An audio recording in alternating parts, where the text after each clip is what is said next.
In the year 1789, the Americas stood at a crossroads. From the frozen plains of Canada to the jungles of Brazil, from the crowded streets of Boston to the bustling squares of Mexico City, a storm was gathering. A storm of revolution, ambition, and transformation. New nations were being born, old empires were unraveling, and an entire hemisphere was about to be reshaped forever. But the story of the Americas is not a simple march of progress. It is a story of contradictions, of freedom proclaimed while slavery thrived, of independence declared while indigenous peoples were driven from their lands, of dreams of equality colliding with the reality of hierarchy and exploitation. And to understand the modern world, we must understand this turbulent age that stretched from the birth of the United States in 1789 to the fires of World War I in 1918. Picture it, 1789. The United States is a fragile experiment, barely free of Britain's grasp, testing a brand new constitution that many doubted would last even a decade. Across the Atlantic, Europe is in upheaval. The French Revolution has begun, and Napoleon waits just over the horizon. Meanwhile, Latin America still lives under Spanish and Portuguese rule, bound in rigid social hierarchies that divide people by race, class, and birthplace. Peninsulaires at the top, Creoles chafing beneath them, mestizos, mulattoes, enslaved Africans, and indigenous peoples at the bottom. It is a world of immense inequality. Yet it is also a world of incredible possibility, for in the cracks of empire, in the struggles of ordinary farmers, artisans, and soldiers, the seeds of revolution are about to sprout. What would you do if your land, your labor, and your future were dictated by a distant king you'd never seen? What if the freedoms promised in ink and parchment applied to others, but not to you? These were the questions that millions in the Americas faced as the 19th century dawned, and the answers they gave, sometimes in ballots, sometimes in bullets, would transform nations, topple empires, and redraw maps. This is the story of how the Americas rose, how a fragile republic on the Atlantic coast grew into a continental and eventually global power, how colonies from Mexico to Argentina broke their chains and sought independence, often at staggering human cost, how slavery and freedom clashed in one of the bloodiest civil wars in history, how indigenous nations fought to survive against relentless expansion, and how by the time the world descended into the chaos of World War I, the United States stood dominant in the Western Hemisphere, while Latin America struggled to define its place in the modern world. It is a story of ambition, injustice, resilience, and transformation, a story written in revolutions and treaties, in cotton fields and battlefields, in gold rushes and railroads, in the voices of those who dreamed of liberty and those who were denied it. Over the next few hours, we'll journey together through more than a century of dramatic change. We'll meet the rebels who shouted for freedom in dusty village squares, the generals who crossed mountains to strike empires, the enslaved men and women whose labor built fortunes while denying them humanity, the presidents, dictators, merchants, and immigrants who shaped the destiny of nations, and through their stories, we'll see not just politics and battles, but the lived reality of the Americas, what it meant to wake up in a crowded colonial city in 1789, or to risk everything in a California gold mine in 1849, or to march with a Union regiment in 1863, because history is not only made by treaties and declarations, it is lived, day by day, by ordinary people caught in extraordinary times. So let us step back into that year, 1789. Imagine the streets of Mexico City, where grand cathedrals tower over crumbling alleys, where wealth and poverty walk side by side. Imagine the wooden farmhouses of Virginia, where enslaved Africans labor from dawn to dusk, while their owners speak of liberty. Imagine the forests of the Ohio frontier, where native nations resist the steady march of settlers. This is where our story begins, among rigid hierarchies and fragile experiments, among dreams of freedom and chains of oppression. From this foundation, the Americas will rise, stumble, and rise again. Welcome to the full history of the Americas from 1789 until World War I. Imagine standing in Mexico City in 1789. The air is thick with dust and incense. Horse-drawn carts creak down cobblestone streets laid out in precise European-style grids. The grand cathedral towers above the central plaza, its bells echoing across a city of nearly 130,000 souls, one of the largest in the Americas. But step away from the cathedral's gleaming stone and you'll find muddy alleyways, raw sewage in the gutters, and families crowded into crumbling adobe houses. This was the reality of the colonial Americas, a land of wealth and wonder, but also of inequality and exploitation. A place where power and privilege were determined not just by wealth, but by birth, bloodline, and skin color. At the very top of society sat the Peninsulares, men and women born in Spain, but sent across the ocean to rule. They made up less than 1% of the population, yet they monopolized the highest offices in government, the Catholic Church, and the military. Governors, bishops, judges, these were almost always penitent, rewarded not for their local ties, but for their loyalty to the crown. Below them were the Creoles, American-born descendants of Spanish settlers. They were wealthy landowners, ranchers, and mine owners. They controlled vast estates, some larger than entire European provinces, but despite their wealth, they were excluded from the highest positions of political power. To the Spanish crown, being born in the Americas marked them as second class. This exclusion bred resentment that, within a generation, would fuel revolutions. Beneath the elites stood the mestizos, people of mixed Spanish and indigenous ancestry. Mestizos filled the cities and towns as artisans, merchants, and lower-level bureaucrats. They built the furniture, ran the shops, and staffed the offices that kept the colonial economy humming. Many were literate, some even educated, yet they remained socially inferior, constantly reminded of their mixed heritage. Alongside them were the mulattoes, people of mixed African and European descent. Many were skilled laborers, dock workers, or soldiers in colonial militias. Some managed to climb into modest prosperity. But like the mestizos, their racial background was a barrier to advancement. Laws and customs kept them locked in their place, however hard they worked, and at the very base of society were the indigenous peoples and enslaved Africans. Millions of them.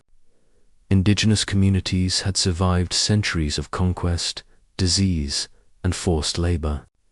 They were pushed into villages under systems like the encomienda and later the repartimento, supplying tribute and labor to Spanish landowners. Their cultures persisted, but under constant assault from colonial authorities.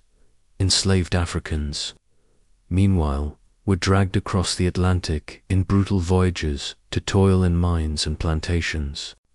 They cut the sugarcane, panned for gold, and hauled silver from the depths of Potosi in Bolivia or Zacatecas in Mexico.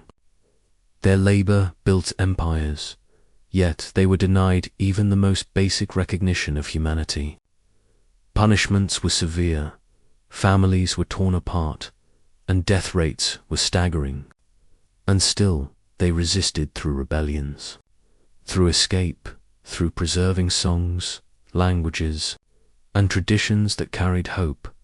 The economy of Spanish America was designed for one purpose: to enrich the mother country. Silver from Mexico and Peru filled the coffers of Spain. Gold, sugar, cacao, and hides shipped across the Atlantic in tightly regulated fleets. Colonies were forbidden from trading freely with other nations, forced instead to buy manufactured goods from Spain at inflated prices. It was an extractive system, and it left the colonies underdeveloped. Roads were few, sanitation poor, infrastructure neglected. Spain wanted resources, not thriving local economies.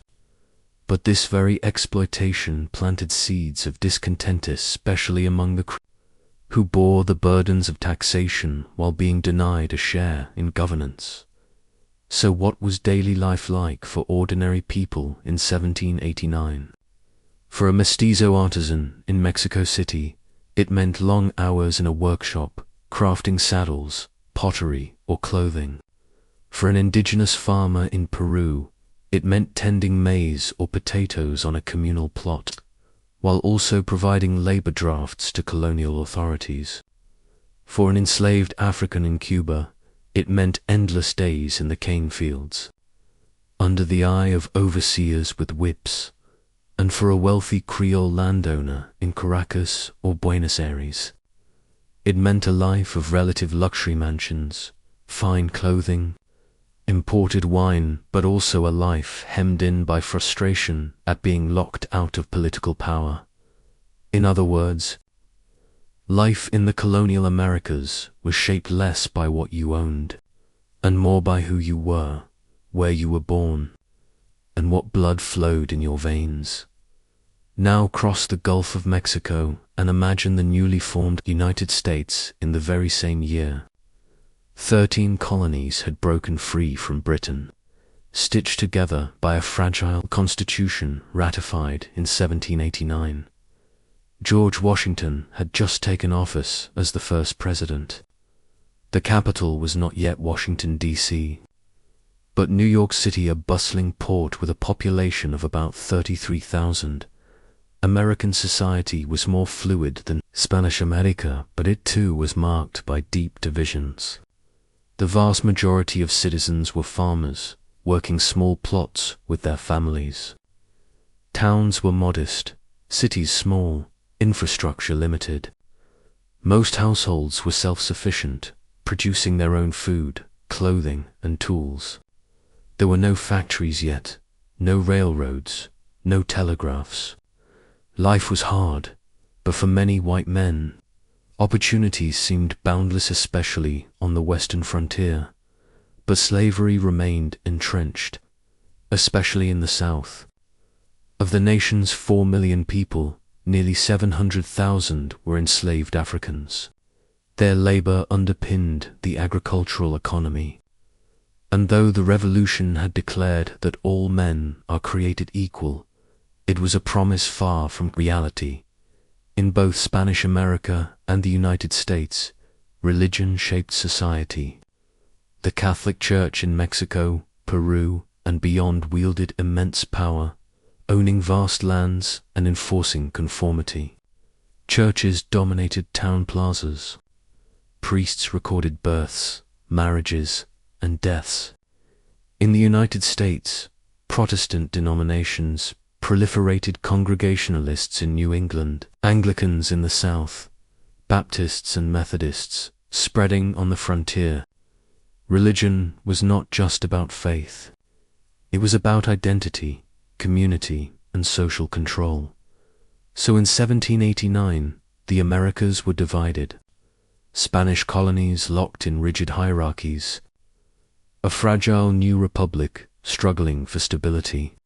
Indigenous nations fighting to preserve their lands. Enslaved Africans yearning for freedom. The stage was set for upheaval. What happens when the excluded majority begins to demand inclusion? When Creole elites grow tired of bowing to distant kings? When enslaved peoples risk everything for liberty? The answer, as the 19th century would soon reveal, was revolution.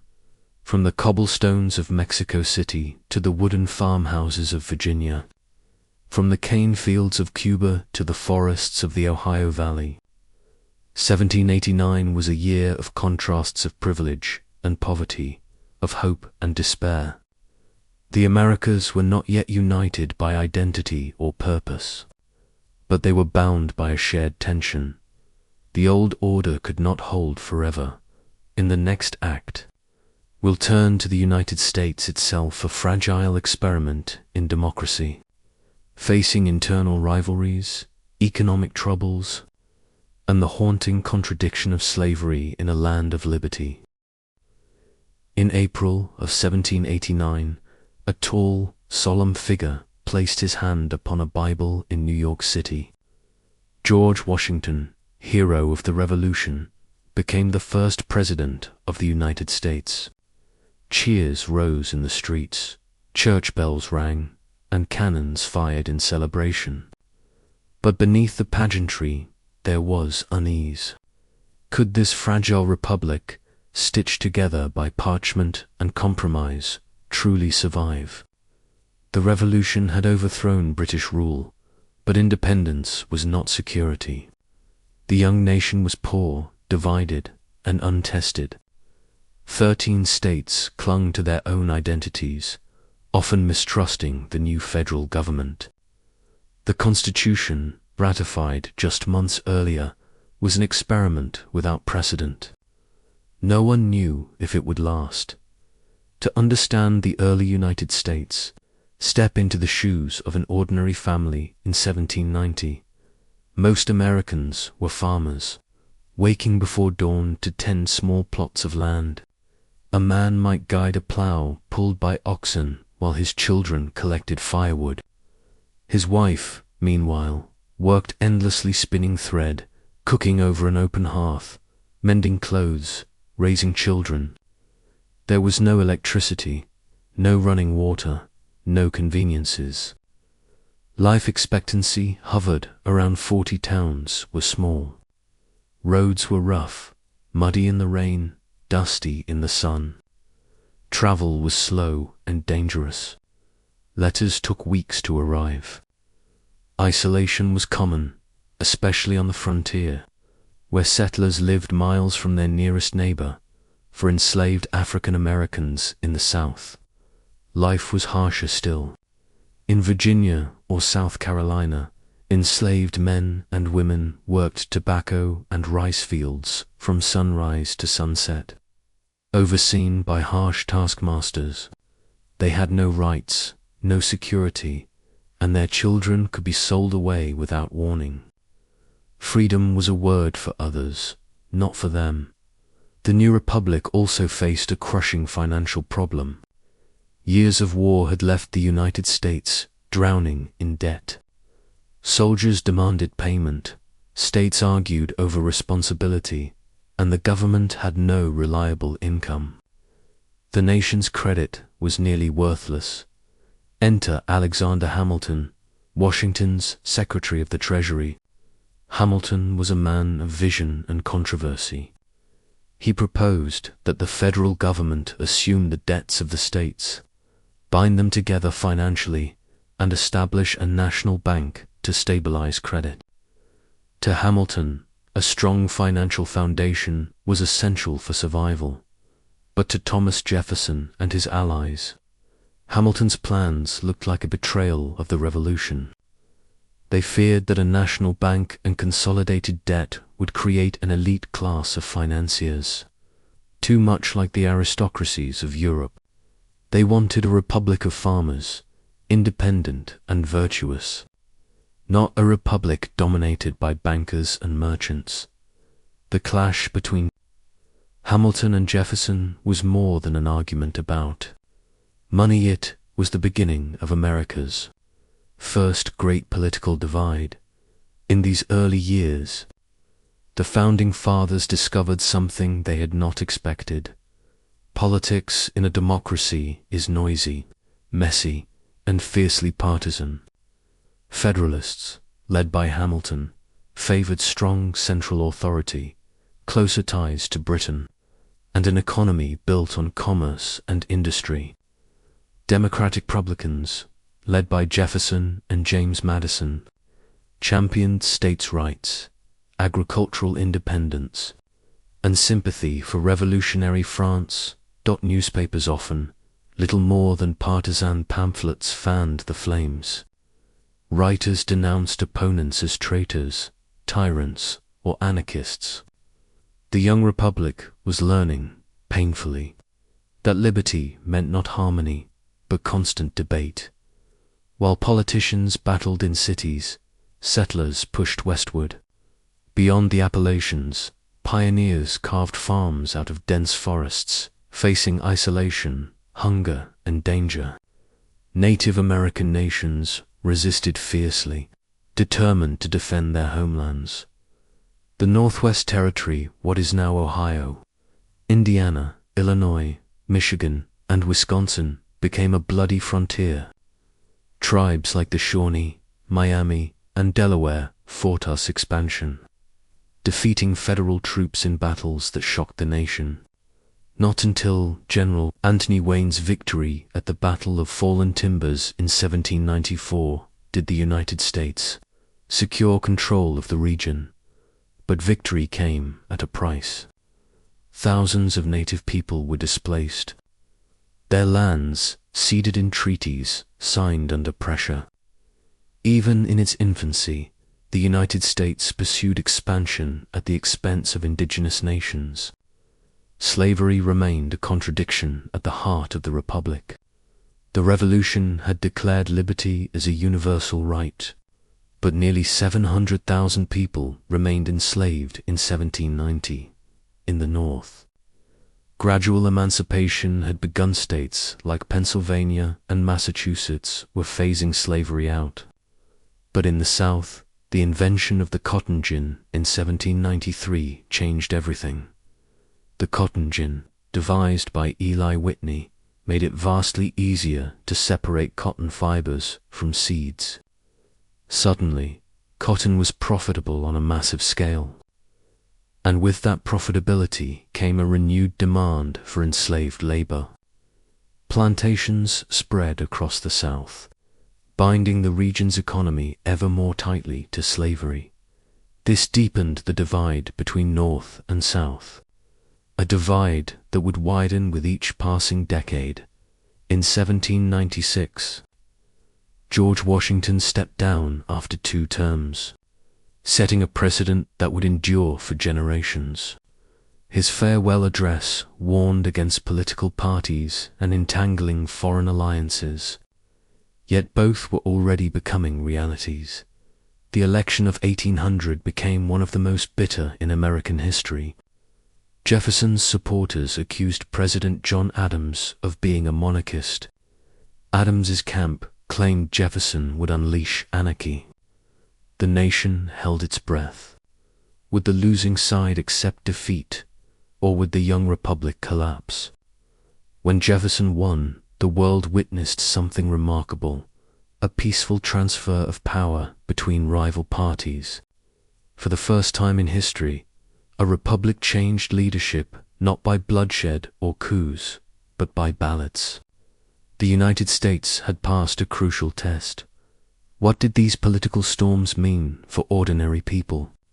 For a farmer in Kentucky, politics seemed distant, but the promise of cheap land in the West was immediate.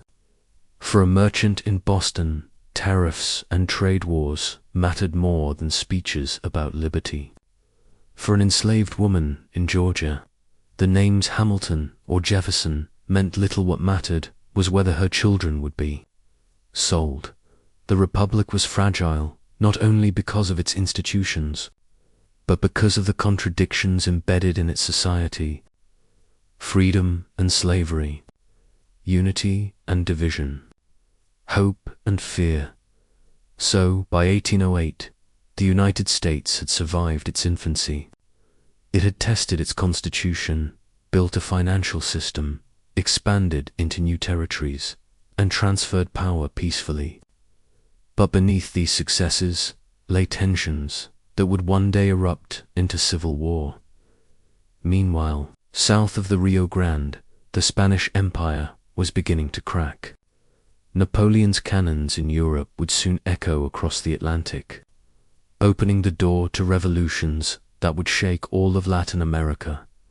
In our next act, we turn to Mexico, Venezuela, Argentina, and beyond to the fiery uprisings, charismatic leaders, and bloody wars that remade Latin America forever. By 1808, the streets of Madrid trembled with the thunder of Napoleon's armies. In Europe, kings were falling, empires breaking, and when Spain itself was invaded, the shockwaves reached across the Atlantic. In Mexico, Peru, Venezuela, and Argentina, Spanish officials suddenly seemed less invincible, less eternal. For centuries, the Peninsulares had ruled with the authority of a distant crown. But now that crown sat empty, the king a prisoner in France. If Spain could no longer command itself, why should it command the Americas? In the small town of Dolores, Mexico, a parish priest named Miguel Hidalgo y Costilla prepared to deliver a sermon. It was September 16th, 1810. The town square was dark, but hundreds gathered as Hidalgo raised his voice. He called for rebellion, not just against Spanish officials, but against the injustices that weighed upon the poor, the mestizos, the indigenous, and the enslaved. His words, later remembered as the Grito de Dolores, rang with both faith and fury, a call for land, liberty, and independence. The response was explosive. Thousands rallied to Hidalgo's banner, armed with machetes, slings, and sheer determination. The rebel army surged toward Mexico City, tens of thousands strong. For a moment, it seemed Spain's rule might collapse overnight, but chaos undid them. The uprising turned violent, with looting and massacres that terrified the Creole elites who had first sympathized with the cause. Hidalgo was captured and executed in 1811. His head was displayed on a pike as a warning. But the seed had been planted. Rebellion would not die. After Hidalgo came another priest, José María Morelos. Where Hidalgo had been fiery and impulsive, Morelos was disciplined and strategic. He understood that independence was not enough. The new nation would need principles to stand. In his Sentiments of the Nation, 1813, Morelos demanded the abolition of slavery, equality before the law, and an end to the privileges of the Spanish elite. These were radical ideas, threatening not only Peninsulares, but also conservative Creoles. Morelos's forces controlled vast swaths of southern Mexico, fighting for years. But he too was captured and executed in 1815. Still, his vision of social justice would echo long after his death. While Mexico burned, the northern Andes stirred.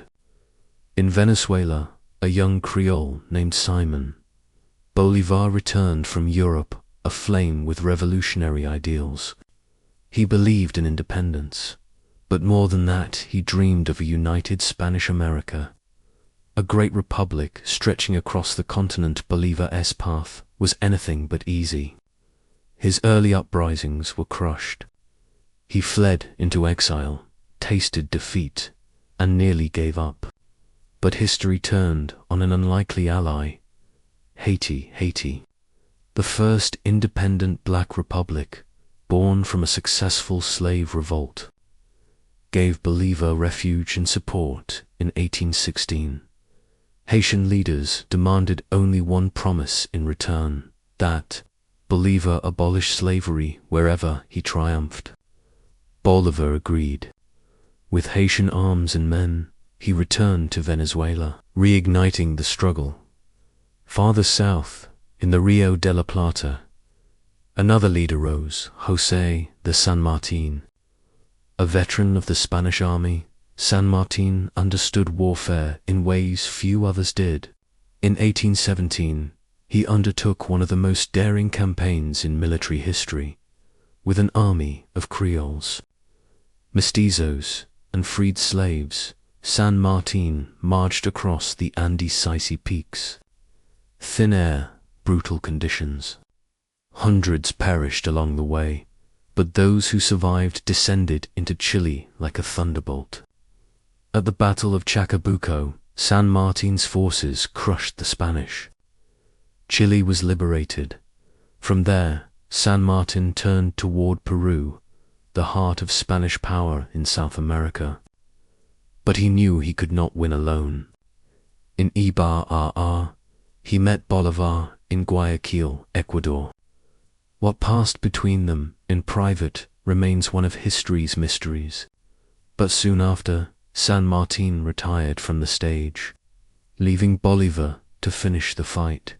From 1810 to 1825, Latin America was engulfed in war. Battles raged in mountains and plains, cities and jungles. In Venezuela, Colombia, and Ecuador, Bolivar's campaigns pressed forward, his charisma and determination binding fractured forces. In Peru and Bolivia, liberation armies advanced from north and south, but independence did not come cleanly. These were not simple struggles of colonists against empire. They were also civil wars, pitting neighbors against neighbors, elites against peasants, monarchists against republicans. The wars were bloody, chaotic, and often devastating to ordinary people. Crops burned, towns emptied, families scattered. By 1825, Spain's grip had been broken. Mexico declared independence in 1821. Gran Colombia, vast republic, including modern Colombia, Venezuela, Ecuador, and Panama, was forged under Bolivar's leadership. Argentina, Chile, and Peru had thrown off colonial rule. But independence did not mean stability. The colonial hierarchies remained. Creoles now held political power, but mestizos, indigenous peoples, and freed slaves often saw little improvement in their lives. Economies were shattered, institutions weak, societies divided. Bolivar himself, once hailed as the liberator, died disillusioned in 1830. His dream of a united Spanish America crumbled into separate, often rival nations. The revolutions of Latin America were among the largest waves of independence in world history. They reshaped a continent, inspired other struggles, and signaled the decline of Europe's old colonial order. But they also revealed the deep fractures of post-colonial societies. Race, class, and inequality remained stubbornly entrenched. The revolutions freed nations, but not always peoples. They planted ideals that would take generations to realize. So between 1808 and 1825, Latin America exploded into revolution priests rallying peasants, generals crossing mountains, republics rising and falling. The old empire of Spain was shattered, but in its place lay fragile new states, uncertain of their futures. Meanwhile, to the north, the United States watched closely. It had declared itself the guardian of the hemisphere with the Monroe Doctrine in 1823, even as it expanded westward and deepened its reliance on slavery in our next act. We turn to the twin stories of South American independence and U.S. expansion. While Bolivar and San Martín liberated the South, the United States was doubling its size, pushing into new territories, and displacing those who stood in its path. By the 1820s, The Americas stood on the brink of transformation. In the South, exhausted soldiers and visionary leaders fought the last battles against Spain, finally snapping the chains of colonial rule.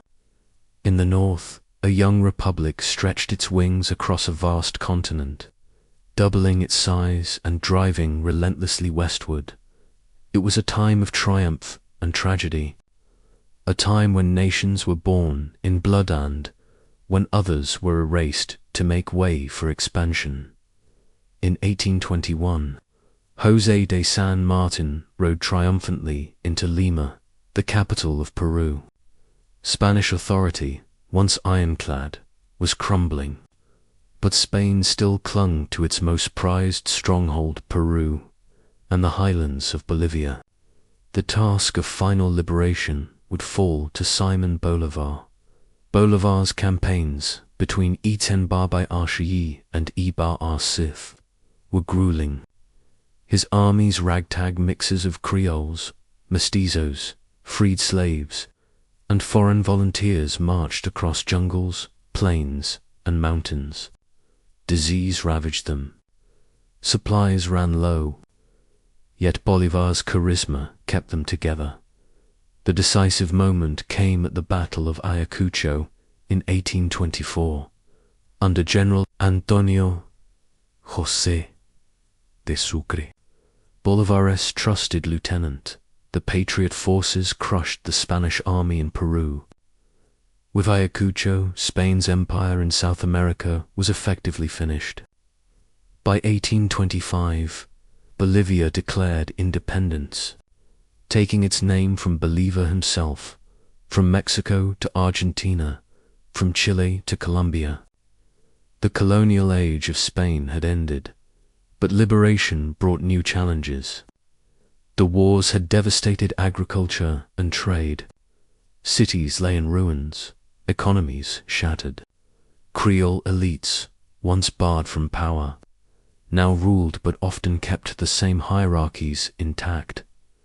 The indigenous peoples who had fought in the wars saw little change. Freed slaves remained marginalized. Mestizos and mulattoes still faced discrimination. Bolívar himself confessed in despair. He who serves a revolution plows the sea. The grand dream of a united Spanish America Colombia collapsed within a decade, splintering into rival republics. Instead of one great continental nation, South America became a patchwork of fragile states. As South America wrestled with independence, the United States looked westward with hunger in its eyes. The Louisiana Purchase of 1803 had already doubled the nation's size. By the 1820s, settlers were pouring across the Appalachians, carving farms out of forests, building log cabins, and pushing into lands long held by native nations. The frontier was both opportunity and ordeal. Settlers faced isolation, harsh winters, and back-breaking labor. Clearing forests took years. Farm tools were crude.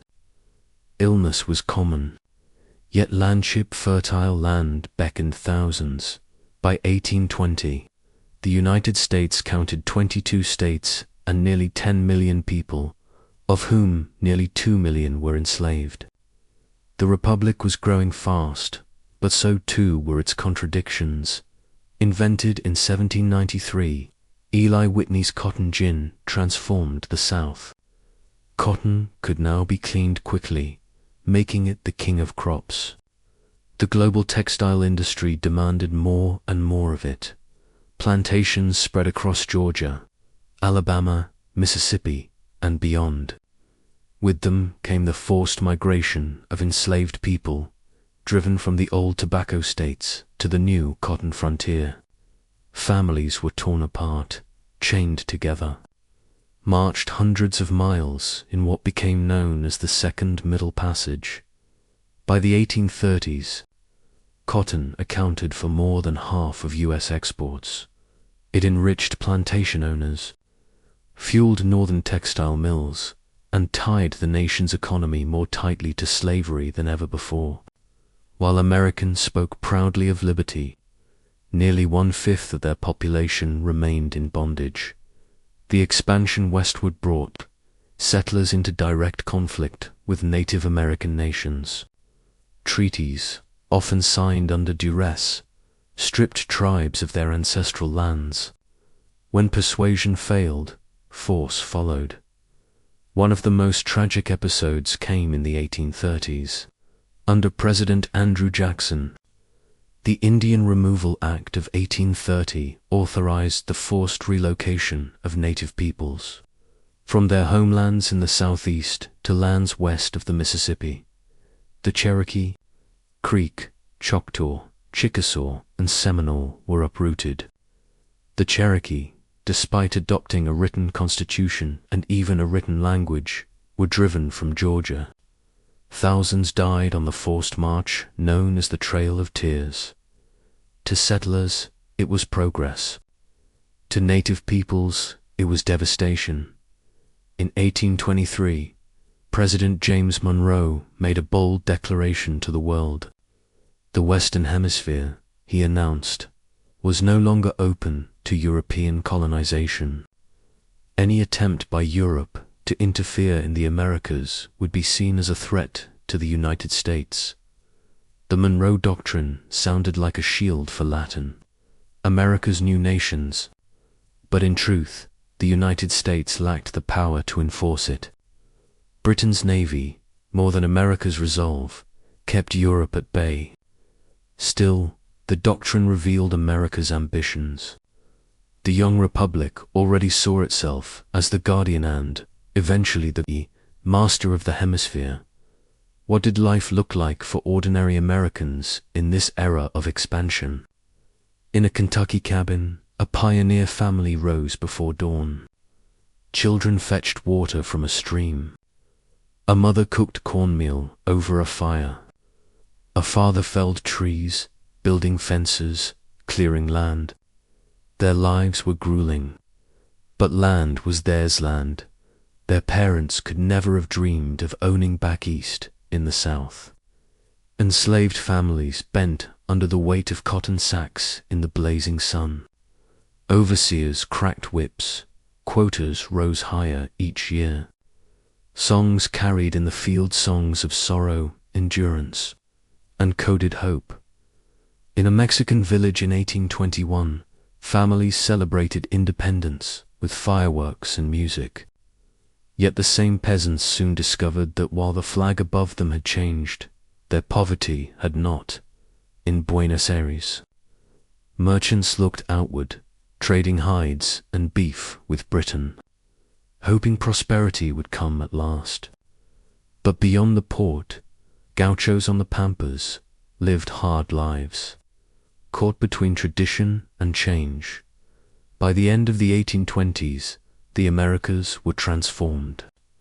In the South, Spain was gone, replaced by fragile new nations struggling for stability.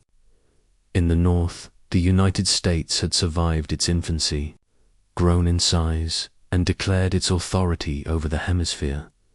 But beneath this rise were deep fractures, slavery expanding, native nations dispossessed, economies dependent on raw exports, political systems fragile and untested.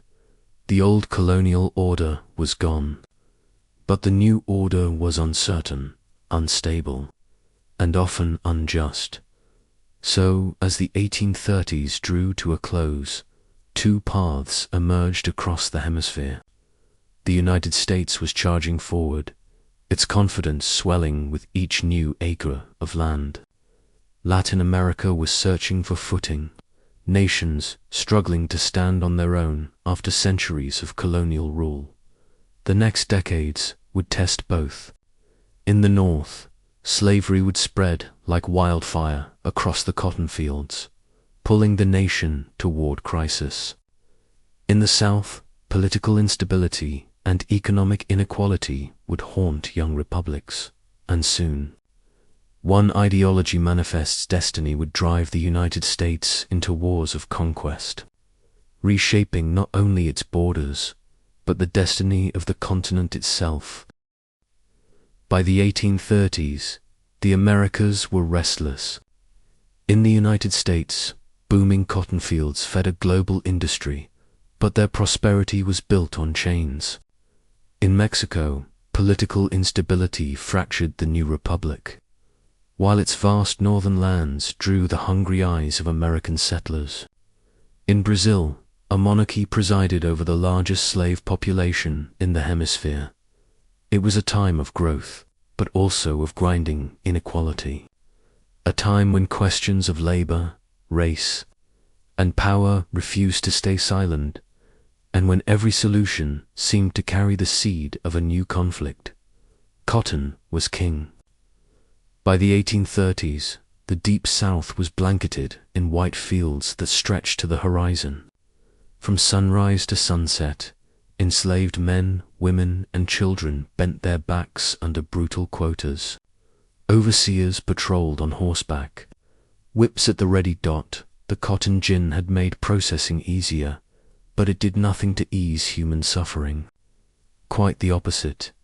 It multiplied demand for enslaved labor. Between 1820 and 1860, more than 1 million enslaved people were forced westward in the second Middle Passage, sold from older states like Virginia and Maryland into the booming cotton frontiers of Alabama, Mississippi, and Louisiana. Families were torn apart in auction houses. Coffles of chained men and women marched hundreds of miles southward. For those who endured, life on the cotton plantation was relentless. Field hands picked as much as 200 pounds a day, knowing failure meant the lash dot. And yet, amid the cruelty, enslaved communities resisted in quiet but powerful ways, through song, through faith, through preserving African traditions, through small acts of defiance. Some escaped north via the Underground Railroad, guided by stars, sympathetic allies, and legends of freedom. While cotton profits soared, the U.S. economy was far from stable. In 1837, the nation plunged into one of its first great financial crises. Banks collapsed, businesses failed, and unemployment spread. Farmers lost land, merchants lost stores, and the federal government struggled to respond. This crisis shattered the political landscape.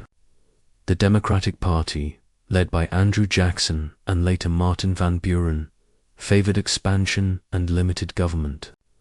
But opponents coalesced into the Whig Party, demanding stronger federal action and economic modernization.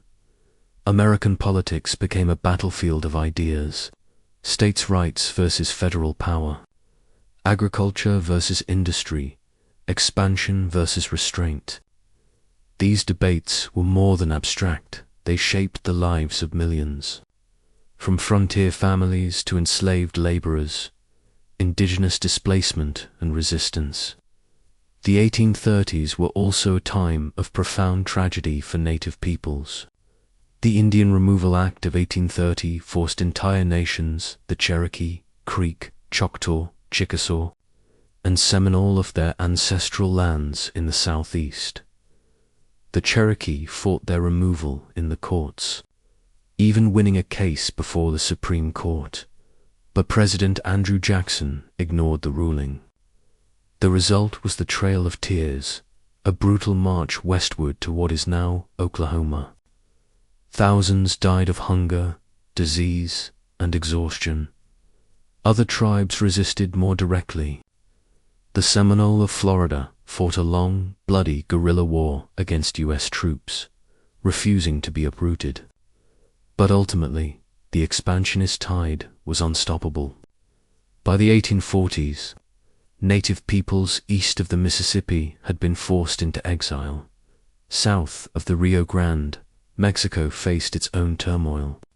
After independence in 1821, the young republic struggled with weak institutions, regional divisions, and foreign pressures. One flashpoint was Texas. Mexican authorities had invited American settlers into the region, hoping they would boost the economy and defend against native raids.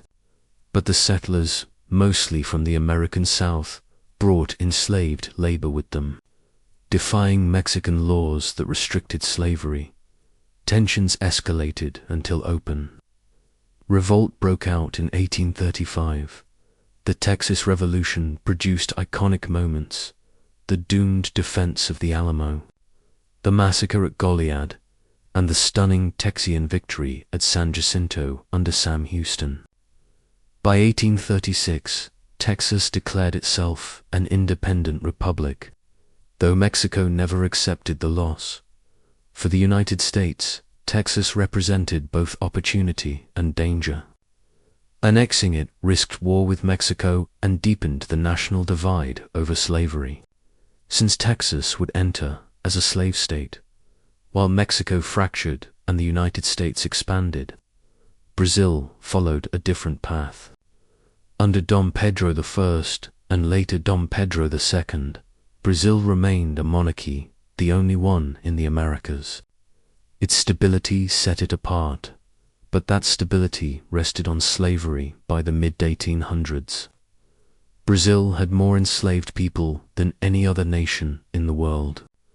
They worked on sugar plantations, coffee estates, and in gold mines.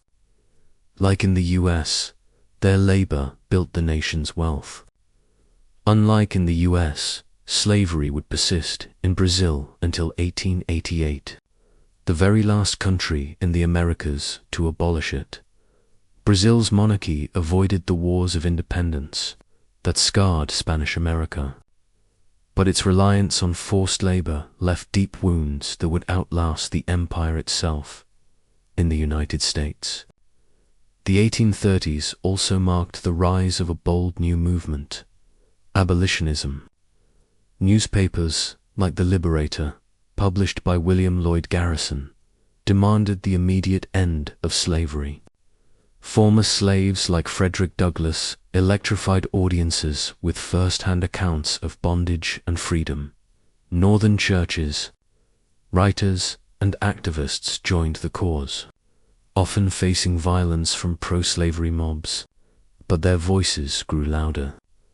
By the 1840s, abolition had become a moral and political force that the South could not ignore.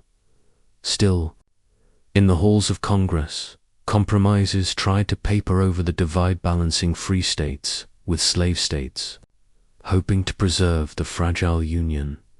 But each new territory acquired, each new debate pushed the nation closer to rupture.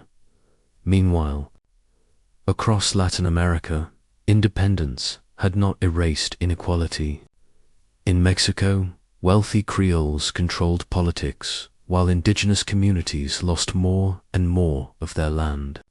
In the Andes, peasants faced crushing taxes and debt peonage.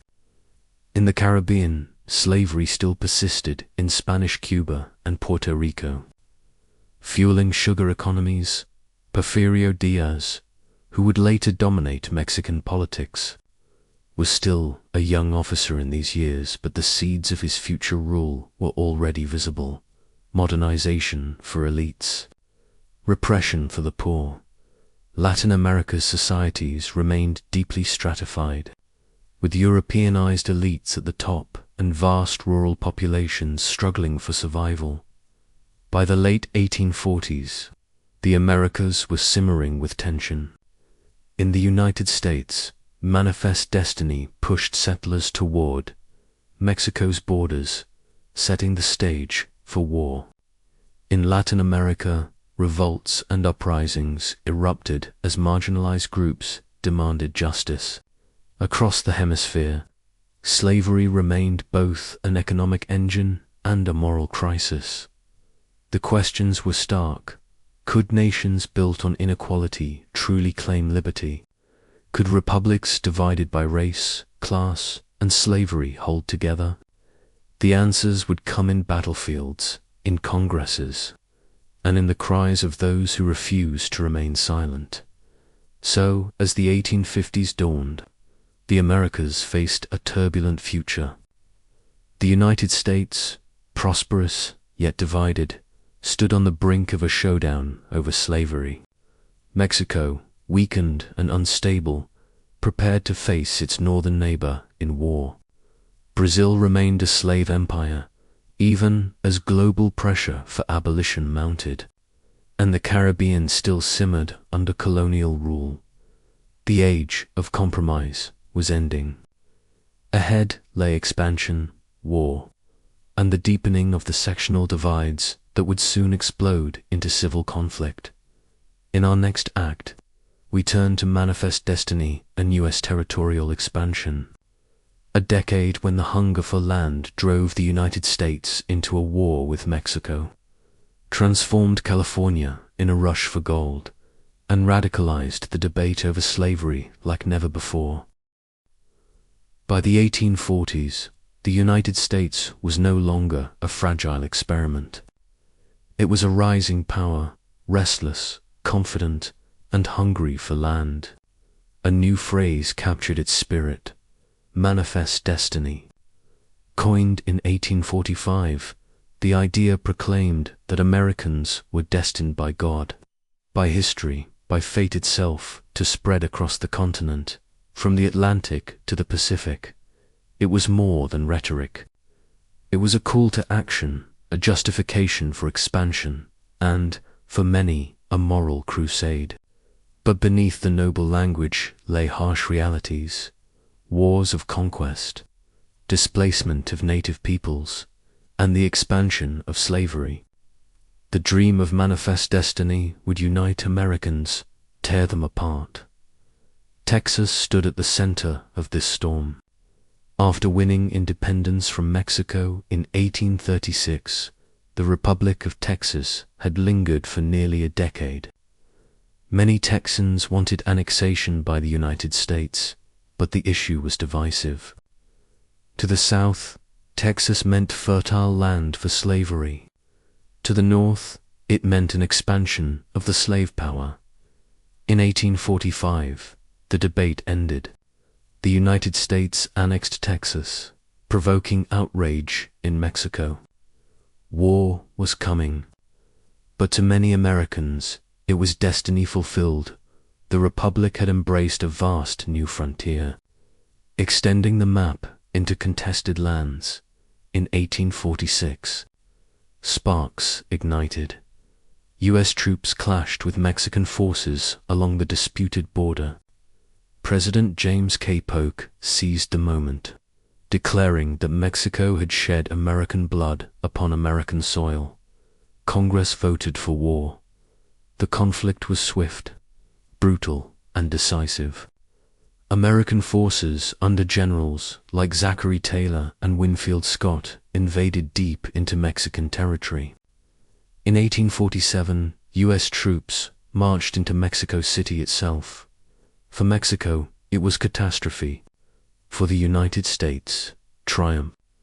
The Treaty of Guadalupe Hidalgo, signed in 1848, ended the war. Mexico ceded nearly half its territory, present-day California, Arizona, New Mexico, Nevada, Utah, and parts of Colorado and Wyoming. In a single stroke, the United States expanded by more than 500,000 square miles. It was the fulfillment of manifest destiny, but it came at a price: ends of thousands dead, deep bitterness in Mexico, and an intensifying debate within the U.S. over whether slavery would spread into the new lands. Barely had the ink dried on the treaty when another shock transformed the continent. In 1848, gold was discovered at Sutter's Mill in California. By 1849, the gold rush was on. Tens of thousands of fortune seekers, known as the 49ers, poured into California from across the United States and the world. Ships crowded San Francisco Bay. Boomtowns sprang up overnight. A once remote frontier became a global magnet. But the rush was no romantic adventure. It was chaotic, dangerous, and often deadly. Mining camps were harsh, food and tools expensive, and violence common. Native peoples suffered devastation as settlers flooded their lands, bringing disease, displacement, and destruction. Still, the gold rush transformed California, speeding its path to statehood and cementing the United States as a Pacific power. California's sudden growth created a crisis. Would it enter the Union as a free state or a slave state? The balance of power in Congress hung by a thread. The Compromise of 1850 sought to preserve peace. California entered as a free state.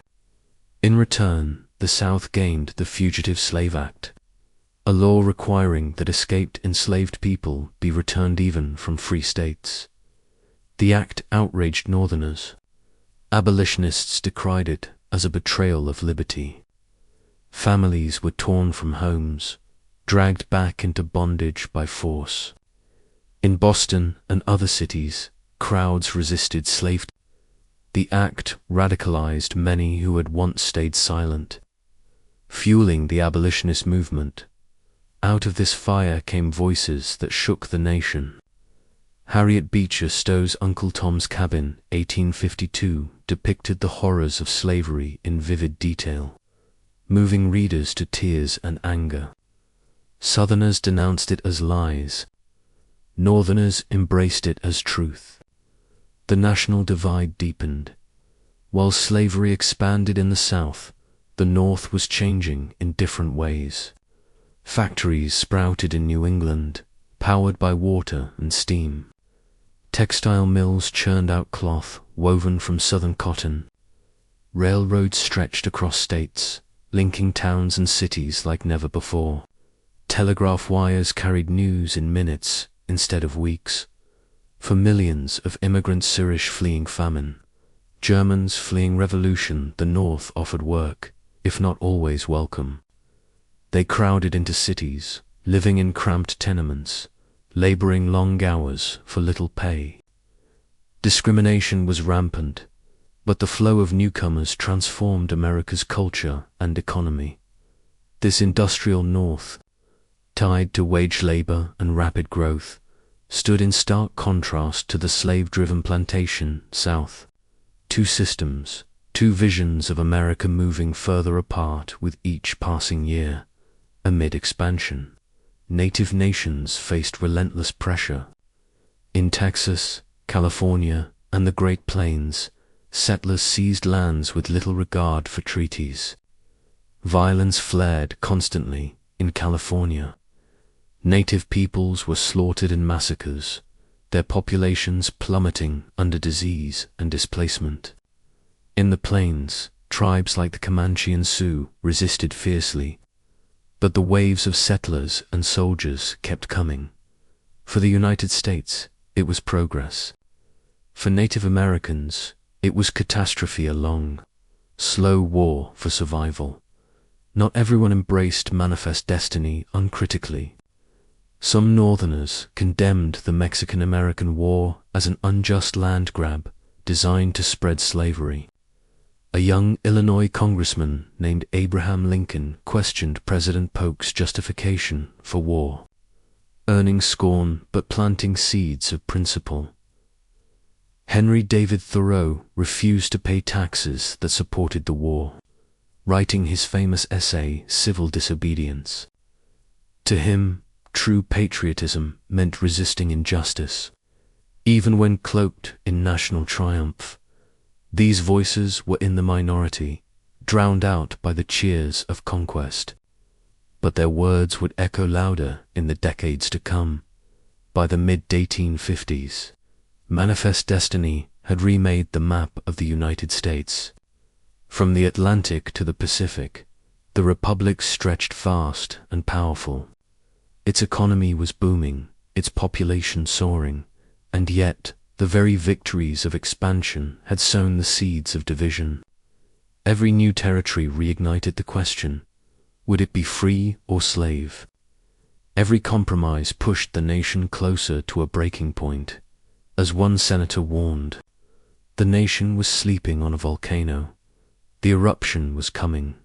So the 1840s and 1850s were decades of triumph and turmoil.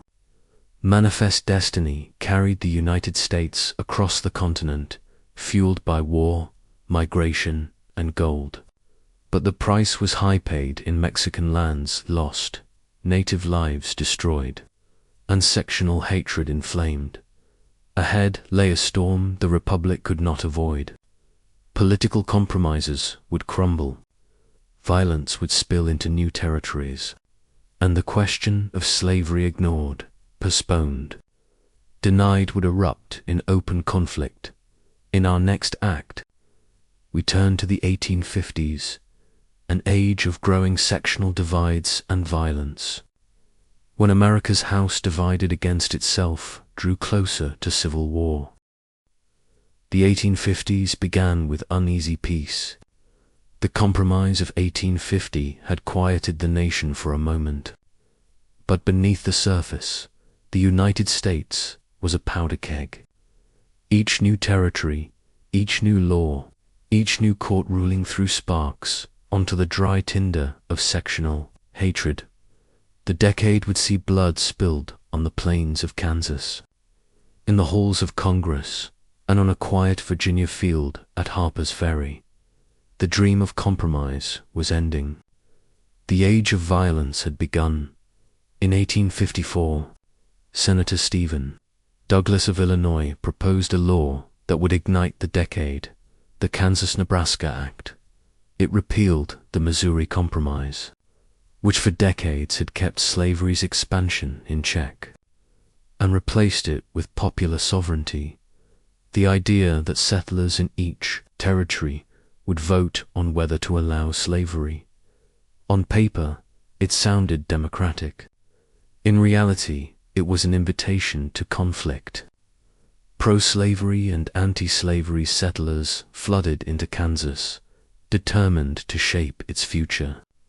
Towns divided, ballots were stuffed, and militias formed. Violence followed. They called it Bleeding Kansas. Farms were burned, families terrorized, and skirmishes erupted across the prairie. The nation watched as a miniature civil war unfolded, a grim preview of the greater one to come. Among those drawn to Kansas was a fiery abolitionist named John Brown. To Brown, slavery was not just wrong, it was evil, and evil could only be destroyed with force. In 1856, pro-slavery raiders sacked the anti-slavery town of Lawrence. In retaliation, Brown led a small band to Pottawatomie Creek, where they dragged 5 pro-slavery men from their cabins and executed them with swords. The killings shocked the nation. To Southerners, Brown was a terrorist. To some Northerners, he was a prophet. His actions showed just how far the conflict over slavery had moved. Beyond words and into blood, the violence was not confined to the frontier. It reached the very heart of American government. In 1856, Senator Charles Sumner of Massachusetts delivered a blistering speech against slavery, mocking Southern senators for their complicity. Days later, Congressman Preston Brooks of South Carolina entered the Senate chamber and beat Sumner with a cane until he collapsed, bleeding and unconscious. The attack horrified the North, but in the South, Brooks was hailed as a hero. Supporters sent him new canes engraved with the words, "Hit him again." If the halls of Congress themselves could no longer contain debate without violence, what hope was left for the nation? In 1857, the Supreme Court delivered a ruling that deepened the crisis. Dred Scott, an enslaved man who had lived in free territories, sued for his freedom. The court's decision shocked the North. Scott, they ruled, was not a citizen and therefore had no right to sue. More than that, Congress had no authority to prohibit slavery in the territories. Chief Justice Roger Taney's opinion effectively opened all Western lands to slavery. For Southerners, it was a victory. For Northerners, it was a betrayal of everything the Republic stood for. Abraham Lincoln, then a little-known lawyer, warned that the decision pushed slavery toward national permanence. If slavery could not be banned anywhere, what future was left for freedom? In 1858, Lincoln challenged Stephen Douglas for a Senate seat in Illinois. The two men engaged in a series of debates that electrified the nation. Douglas argued for popular sovereignty, insisting each community should decide for itself. Lincoln countered that slavery was a moral wrong that must not be allowed to spread. A house divided against itself cannot stand, Lincoln declared. The phrase burned into the national conscience. He lost the Senate race, but gained national fame. In the battle of ideas, a new leader had emerged. In 1859, John Brown returned to the stage for his most audacious act. With a band of 21 men, he seized the federal arsenal at Harper's Ferry, Virginia. His goal was to spark a massive slave uprising that would spread across the South. The plan failed. Local militia, followed by U.S. Marines under Colonel Robert E. Lee, stormed the arsenal. Brown was captured, tried for treason, and hanged, but his execution turned him into a martyr. To the South, proof that Northerners plotted to destroy their way of life. To the North, a grim reminder that slavery's evil demanded sacrifice. Ralph Waldo Emerson declared, "Brown's gallows would be made glorious like the cross." The election of 1860 sealed the nation's fate. Abraham Lincoln, candidate of the new Republican Party, opposed the expansion of slavery. His victory was narrow but decisive. To Southerners, Lincoln's election was intolerable. They saw it as the beginning of slavery's end, the loss of their economic lifeblood and social order. Before Lincoln could even take office, Southern states began to secede. South Carolina led the way in December 1860.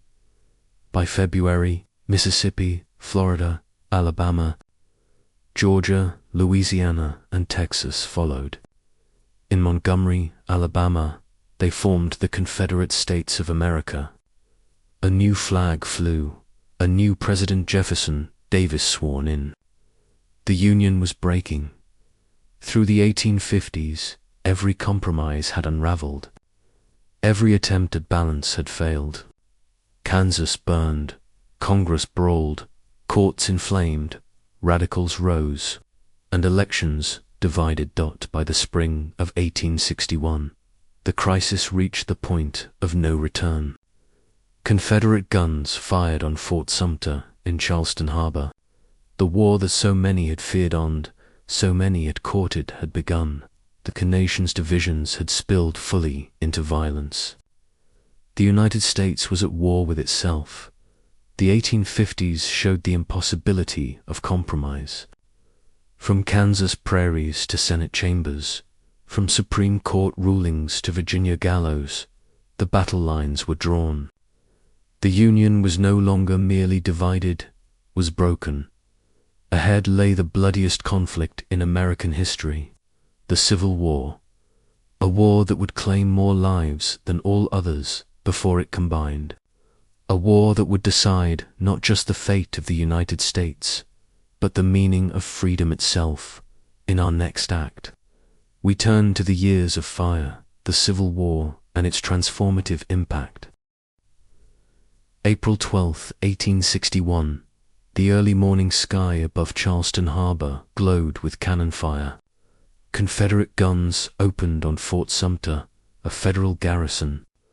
For 34 hours, the bombardment roared, until the Union commander surrendered. The Civil War had begun. No compromise remained. No truce could hold. The United States was at war with itself, war over Union, over slavery, over the very meaning of America. Nothing like it had ever been seen in the Western Hemisphere. Over 4 years, more than 2 million men would take up arms for the Union. Over 1 million for the Confederacy. The war would stretch from Pennsylvania's fields to Mississippi's rivers, from Virginia's valleys to Tennessee's mountains. The cost would be staggering. More than 750,000 soldiers, dead greater than all of America's previous wars combined. Civilians would suffer famine, destruction, and loss. Disease killed more soldiers than bullets. The Civil War was not only the bloodiest war in U.S. history, was one of the most transformative at first. Both sides expected a short conflict. Young men rushed to enlist, convinced they would be home by Christmas. Crowds even picnicked on hillsides near the first major Clash Bull Run in July 1861, expecting a spectacle. Instead, they witnessed chaos. Confederate forces routed the Union, sending soldiers and spectators fleeing alike. The war would not be quick. It would not be easy. It would demand everything. The Confederacy fought for independence, for the preservation of slavery, and for what they called states' rights. Richmond became its capital, Jefferson Davis its president. Southern armies, led by generals like Robert E. Lee and Stonewall Jackson, fought with skill and determination. The Union fought for preservation at first, to restore the Union, not yet to abolish slavery. Abraham Lincoln, sober and resolute, walked a razor's edge.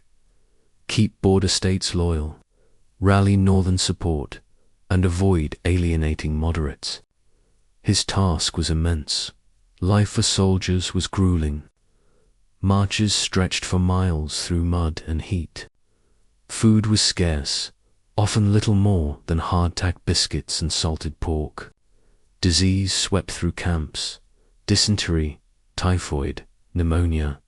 Letters home carried hopes and fears. Some spoke of boredom, others of horror. Many wrote of longing for loved ones, of praying for survival. Soldiers on both sides were mostly young men farmers, clerks, apprentices thrown into the crucible of war. In September 1862, the war reached a terrible climax at Antietam in Maryland.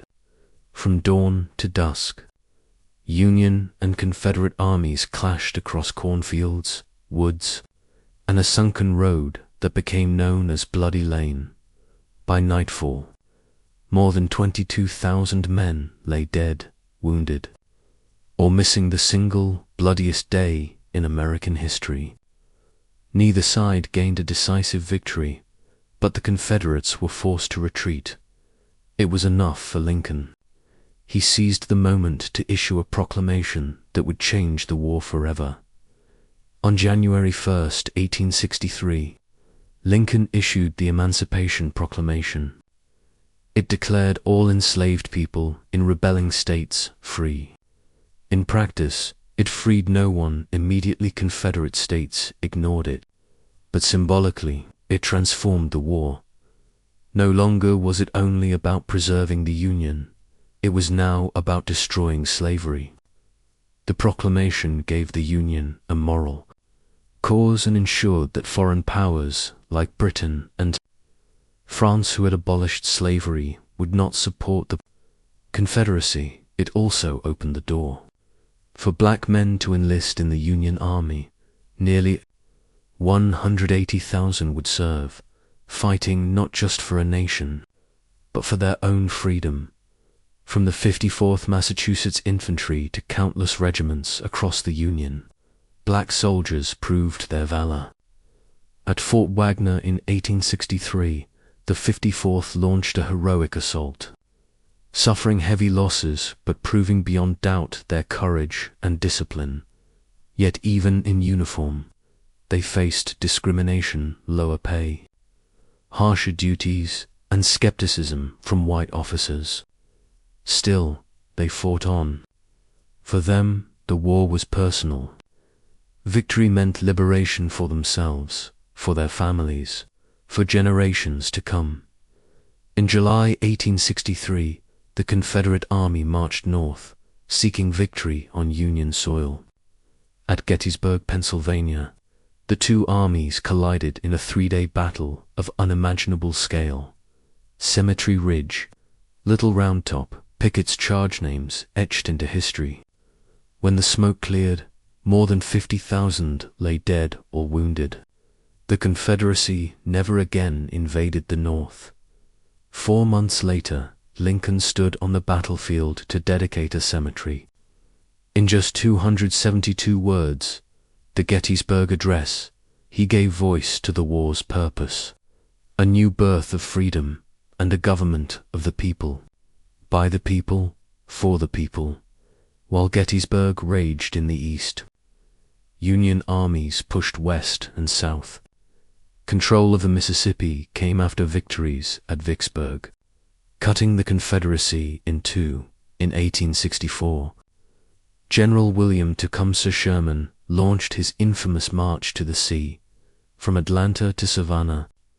His troops burned crops, destroyed railroads, and shattered Southern infrastructure. Sherman called it hard war. His goal was to break the South's will to fight. For civilians caught in its path, it was devastation. By 1865, the Confederacy was exhausted. Its economy collapsed, cities starved, and armies dwindled. Richmond fell to Union forces. On April 9, 1865, at Appomattox Courthouse, Robert E. Lee surrendered to Ulysses S. Grant. The war was over. The Union preserved. Slavery abolished. But the cost was almost unbearable. Just days after victory, tragedy struck. On April 14, 1865, Abraham Lincoln attended a play at Ford's Theater in Washington. There, he was shot by John Wilkes Booth, a Confederate sympathizer. Lincoln died the next morning. The nation mourned. Bells tolled, crowds wept, cities draped in black. Lincoln had guided the Republic through its darkest hour, only to fall at the moment of triumph. His death left Reconstruction to lesser hands, and the promise of freedom uncertain. The Civil War transformed America. It ended slavery, destroying an institution that had defined the nation since its birth. It confirmed the supremacy of the federal government over the states. It ushered in industrial growth, as wartime innovations spurred progress, but it also left scars. The South lay in ruins, its society shattered. Nearly every family, North and South, bore grief. And for millions of freed people, emancipation was only the beginning of a long struggle for land, for rights, for dignity. The war had decided the Union's survival and slavery's fate. But peace was not simple. Ahead lay Reconstruction, an experiment in rebuilding, in extending freedom, in confronting white supremacy. An experiment that would inspire hope, provoke backlash, and shape the next century in our next act.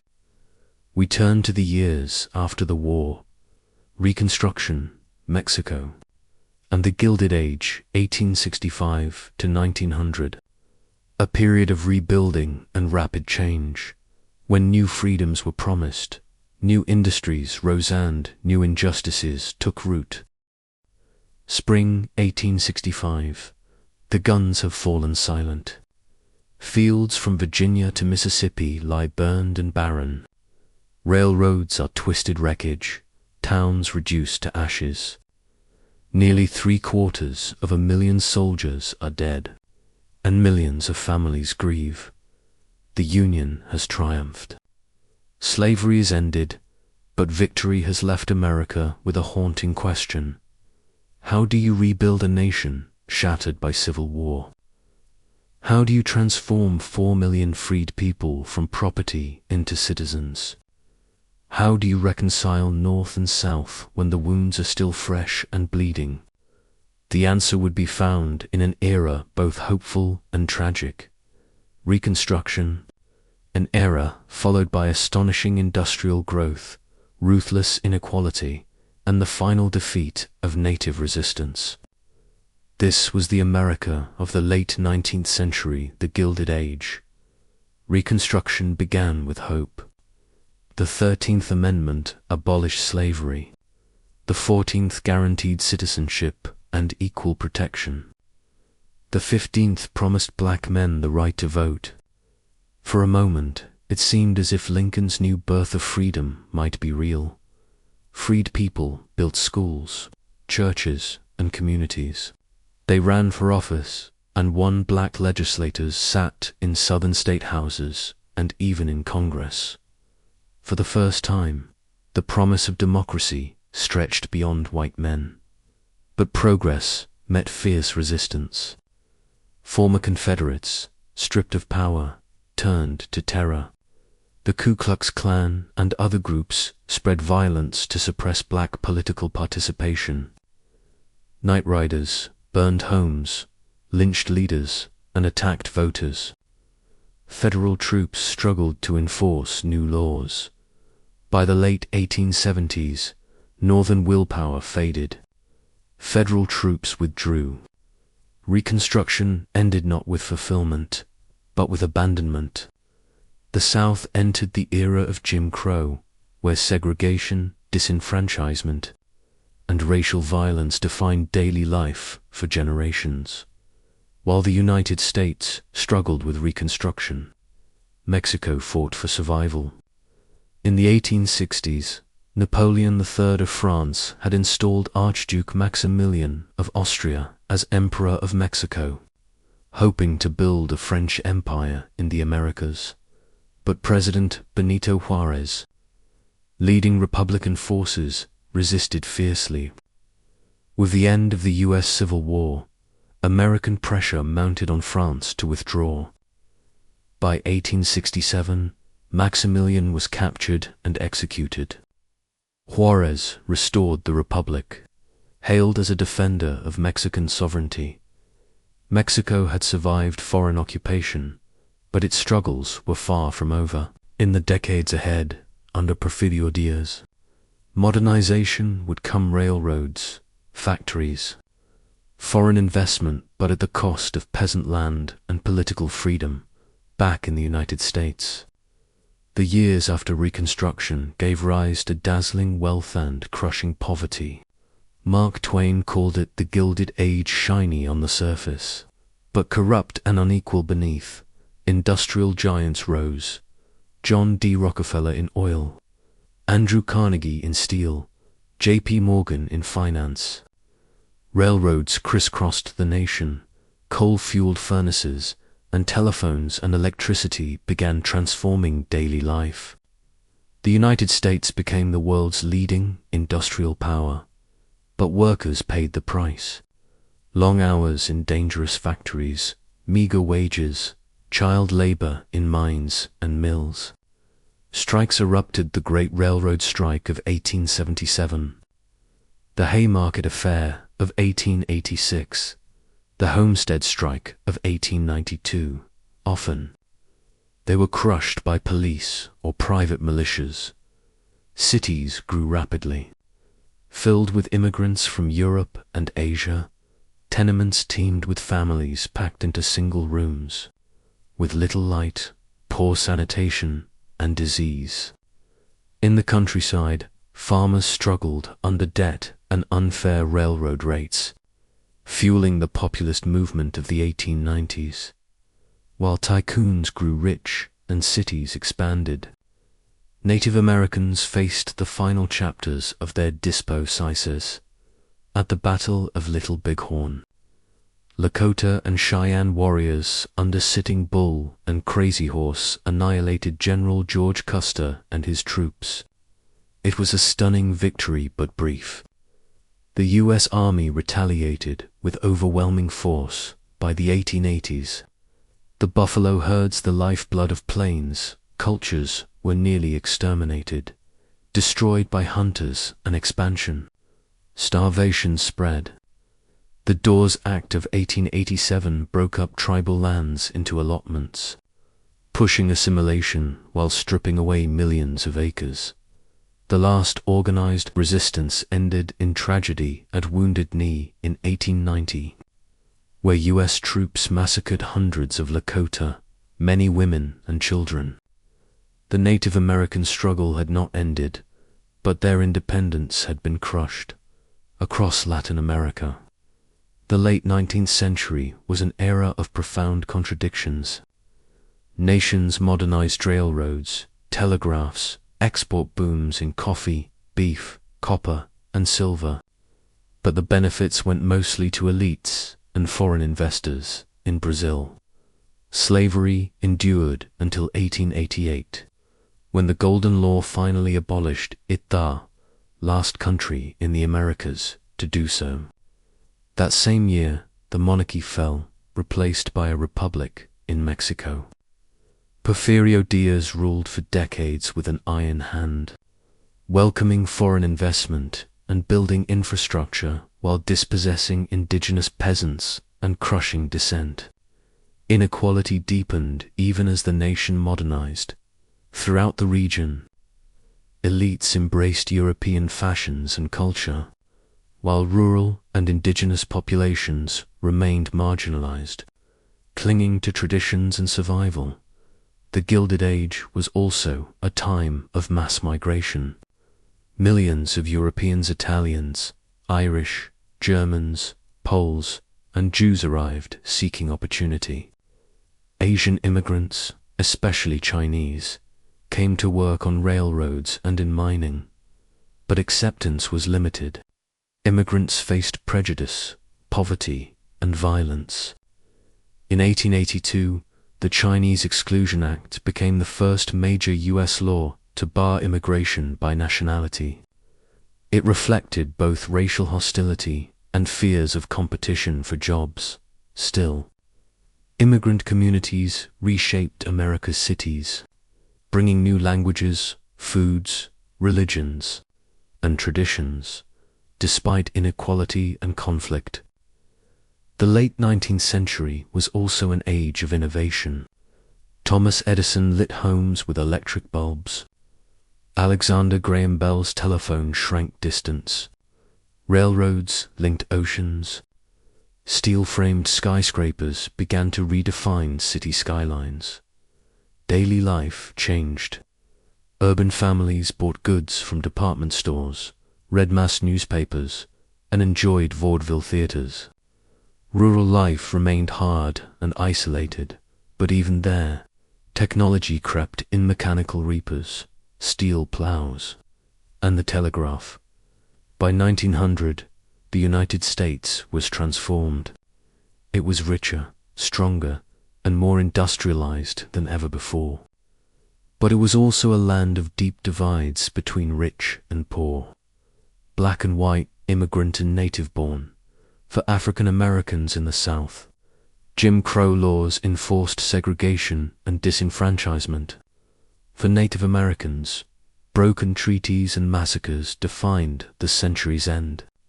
For industrial workers, strikes and poverty marked daily struggle.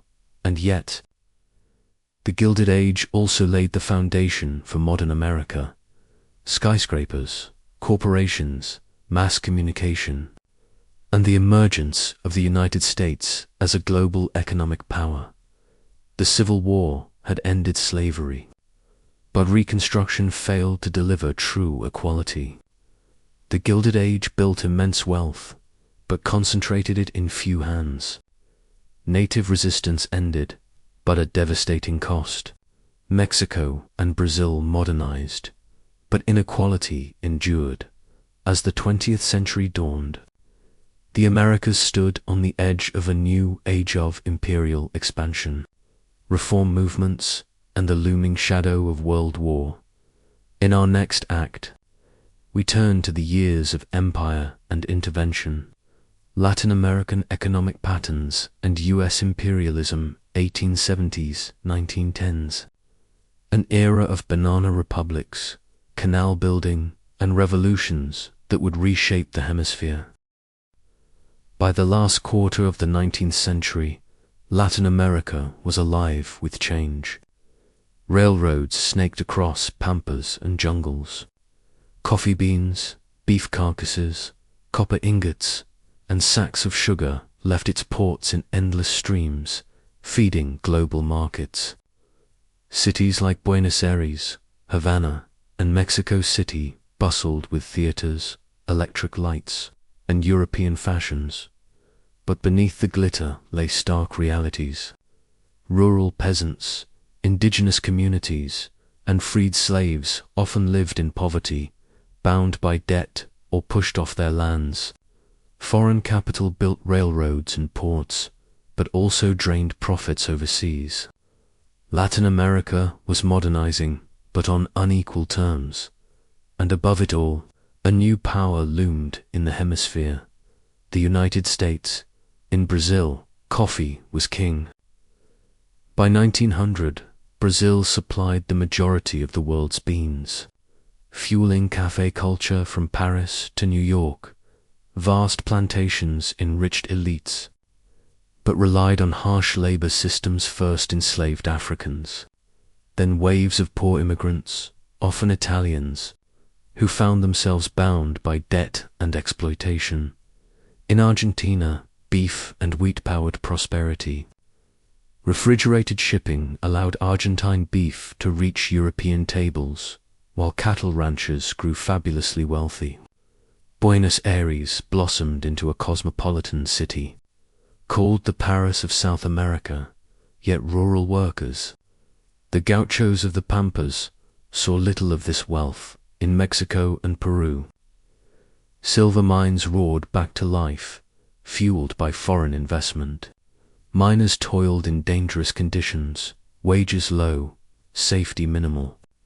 Profits flowed abroad, leaving local communities impoverished, and in Central America, a single fruit reshaped nations. US-based companies like United Fruit gained control over land, railroads, and even governments. Bananas filled American breakfast tables, but at the cost of sovereignty. The term Banana Republic was born. Countries where foreign corporations dictated policy, exploiting land and labor. In 1888, Brazil finally abolished slavery, the last nation in the Americas to do so. The following year, its monarchy fell, replaced by a republic. The change brought hope, but not equality. Freed people found themselves landless and often forced into sharecropping or menial labor. Political power remained in the hands of coffee barons and regional elites. Still, Brazil symbolized a new era, an empire turned republic, grappling with modernity, yet still shackled by old inequalities. Nowhere were the contradictions sharper than in Mexico under Porfirio Diaz. Seizing power in 1876, Diaz ruled for more than 3 decades.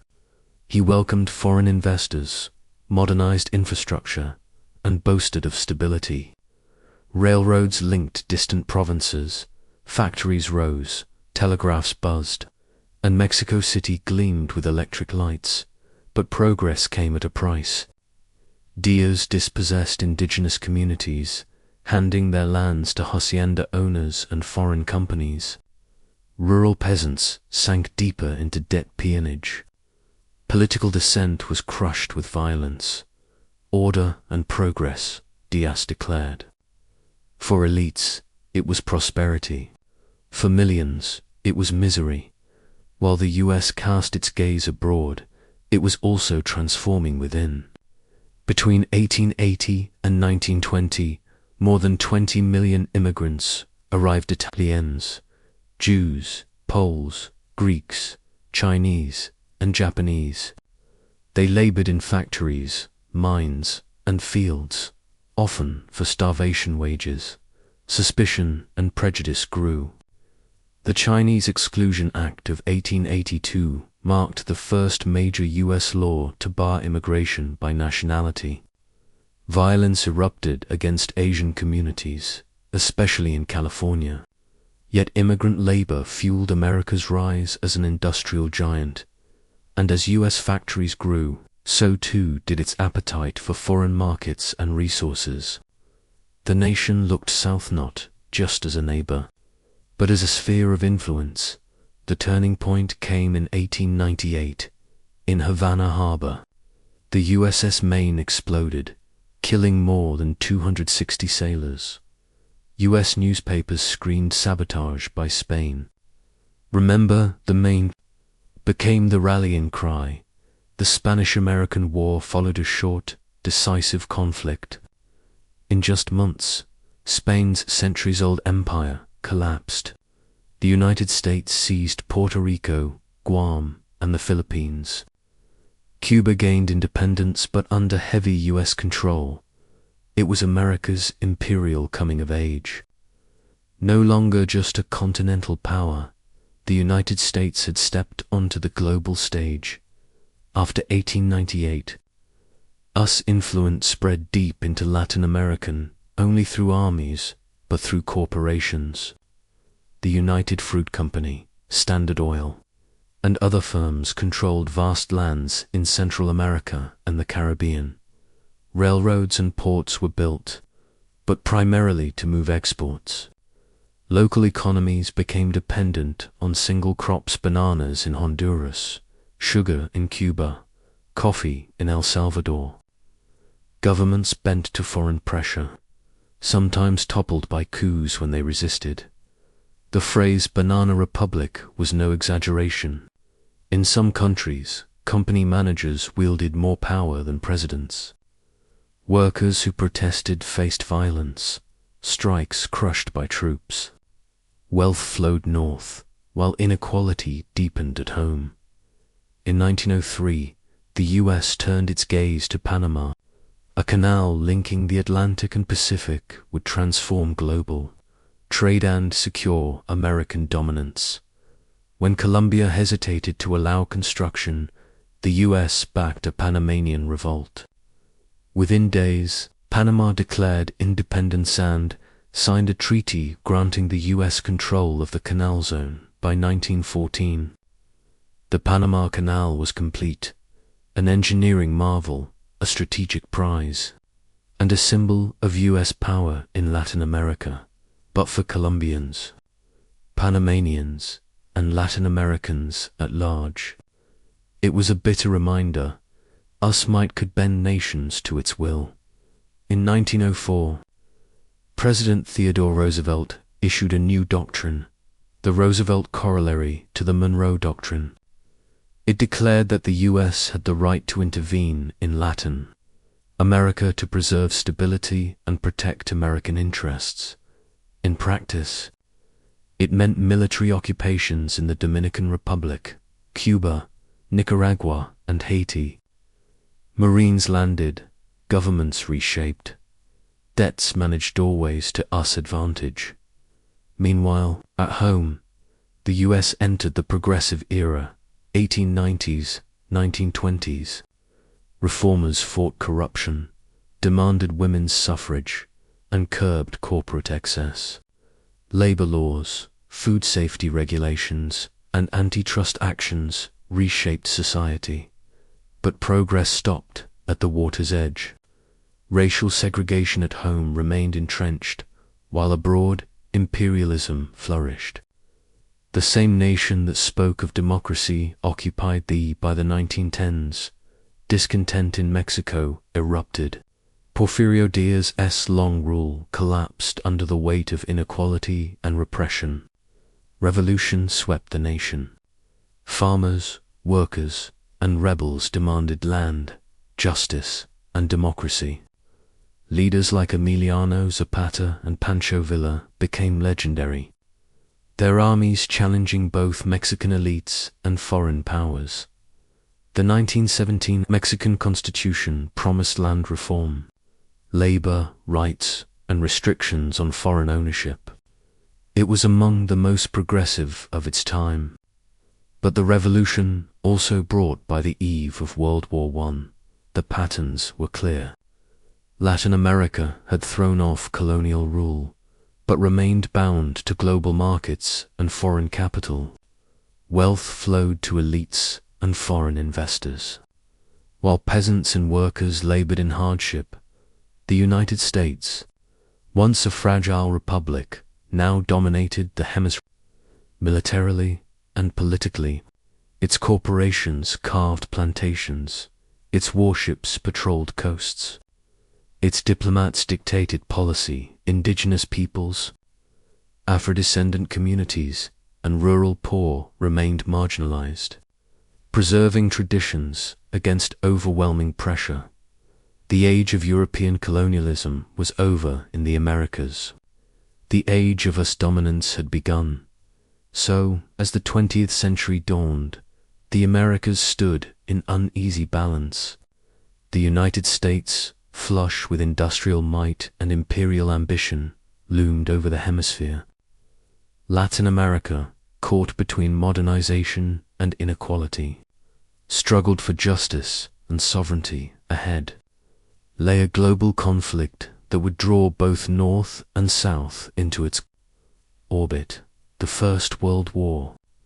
Conflict that would prove once and for all that the United States was no longer a regional power, but a global one. In our final act, we turn to World War I and the Americas, 1914 to 1918, the moment when the hemisphere stepped fully onto the world stage. August 1914, Europe erupts in flames. The Great War, later known as World War I, has begun. On one side, Germany, Austria-Hungary, and the Ottoman Empire. On the other, Britain, France, and Russia. The battlefields are oceans away, but the shockwaves reach the Americas. Ships crossing the Atlantic risk German submarines. Markets tremble. Immigrants watch in horror as their homelands bleed. The Americas are not spared. By war's end, the United States will emerge a global power. Latin America will feel both opportunity and pressure, and the hemisphere will never be the same again. At the war's outbreak, most Latin American nations declared neutrality. Their leaders saw no reason to shed blood for Europe's quarrels. But neutrality did not mean indifference. Global trade patterns shifted overnight. With European agriculture disrupted, Latin America's exports boomed. Argentine beef, Brazilian coffee, Chilean nitrates, Cuban sugar demand soared. Ships left ports heavy with goods, returning with hard currency. For elites, the war years brought prosperity, but this prosperity was fragile. Prices swung wildly, shipping lanes grew dangerous, and the wealth rarely trickled down. Rural workers and peasants saw little of the wartime windfall. The old inequalities persisted. In the United States, President Woodrow Wilson declared neutrality. The nation traded with both sides, though increasingly with Britain and France. But neutrality proved impossible to sustain.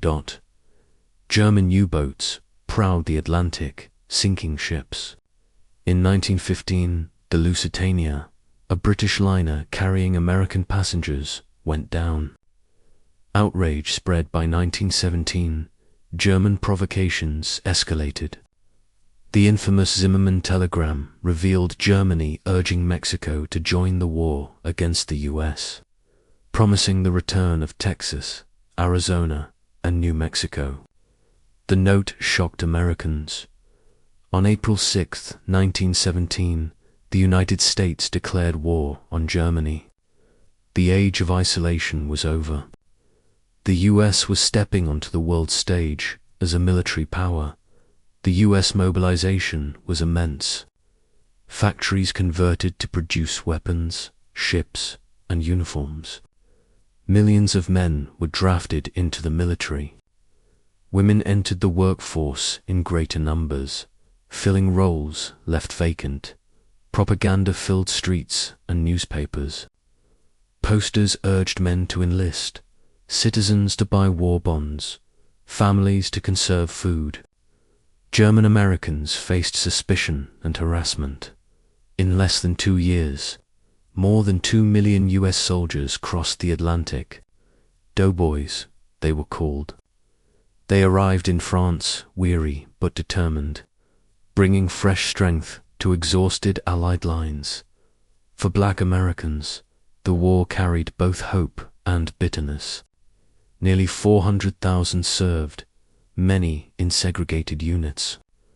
The famed 369th Infantry Regiment, the Harlem Hellfighters, fought with distinction under French command, spending more time in combat than almost any other US unit. At home, the Great Migration began. Hundreds of thousands of African Americans left the rural South for northern cities, seeking jobs in wartime industries and an escape from Jim Crow. They found opportunity, but also new forms of prejudice. The war gave them a platform, but not equality. Many returned from the front demanding rights. While the United States marched to war, Latin America debated its place. Some nations, like Brazil, declared war on Germany after submarine attacks on their ships. Brazil even sent naval vessels to patrol the South Atlantic, the only Latin American country to actively participate. Others remained neutral, wary of entanglement but mindful of US pressure. The war revealed Latin America's vulnerability, economically dependent on exports, politically fragmented and overshadowed by US power. Still, the conflict forced Latin America onto the global stage. Diplomats argued for recognition, trade ties deepened, and nationalists began demanding greater independence from both Europe and the United States. By 1918, Allied forces were near collapse. Then US troops poured in. At battles like Belleau Wood and the Muskegon offensive, American soldiers fought with ferocity. The influx of fresh men and resources tipped the balance. Germany, exhausted and blockaded, sued for peace. On November 11, 1918, the guns fell silent. The Great War was over. For Europe, devastation. For the United States, triumph. It had entered late, but decisive. Its industries hummed, its armies victorious, its influence undeniable. In 1919, President Wilson traveled to Paris, advocating for a League of Nations to preserve peace. He envisioned the US leading a new world order, but at home, Congress rejected the League. America withdrew, unwilling to bind itself to foreign wars. Yet the message was clear. The US was no longer a regional republic. It was a world power. In Latin America, the post-war years were turbulent. Export booms faded, prices collapsed. Workers, who had endured low wages during wartime prosperity, now demanded rights. Strikes erupted in Argentina, Chile, and Mexico. Governments cracked down, fearing revolution. The Mexican Revolution continued, reshaping land and labor relations. Brazil struggled with the TRA. The war also reshaped identities. In the United States, it accelerated women's suffrage, as women's contributions during the war strengthened calls for equality. The 19th Amendment passed in 1920 in Latin America. Intellectuals debated nationalism, modernity, and independence from foreign domination. Writers and artists reflected the pain of inequality and the hope of change. The Great War had been European, but its echoes were global. Between 1789 and 1918, the Americas had been utterly remade. Spanish colonial empires had vanished, replaced by fragile republics. Brazil had shifted from empire to republic. Mexico had survived foreign emperors and birthed revolution. The United States had grown from a thin strip of coastal states to a continental giant and now a global power. But unresolved contradictions remained. Slavery was gone, yet racism endured. Independence had come, yet inequality persisted. Indigenous peoples and Afro-descendant communities still bore the weight of exclusion the Americas had risen, but their struggles were far from over. This is the full history of the Americas from 1789 until the Great War. It is a story of revolutions and empires, of slavery and freedom, of displacement and resilience, of expansion and resistance. It is the story of Creoles seizing independence in Mexico, of Bolivar dreaming of unity, of us settlers pushing westward, of enslaved men and women yearning for liberty, of native nations fighting for survival, of railroads and factories reshaping landscapes, of banana republics and imperial interventions. And it is the story of how, by 1918, the Western Hemisphere had become the stage on which the United States would stand as a world power. Latin America continued its struggle for justice and equality. History is never finished. The struggles of the 19th century echo in the 20th and beyond. But by looking back, we see the foundations, lay the triumphs, the tragedies, the contradictions that still shape the Americas today. August 1914, Europe erupts in flames. The Great War, later known as World War I, has begun. On one side, Germany, Austria-Hungary, and the Ottoman Empire. On the other, Britain, France, and Russia. The battlefields are oceans away, but the shockwaves reach the Americas. Ships crossing the Atlantic risk German submarines. Markets tremble. Immigrants watch in horror as their homelands bleed. The Americas are not spared. By war's end, the United States will emerge a global power. Latin America will feel both opportunity and pressure, and the hemisphere will never be the same again. At the war's outbreak, most Latin American nations declared neutrality.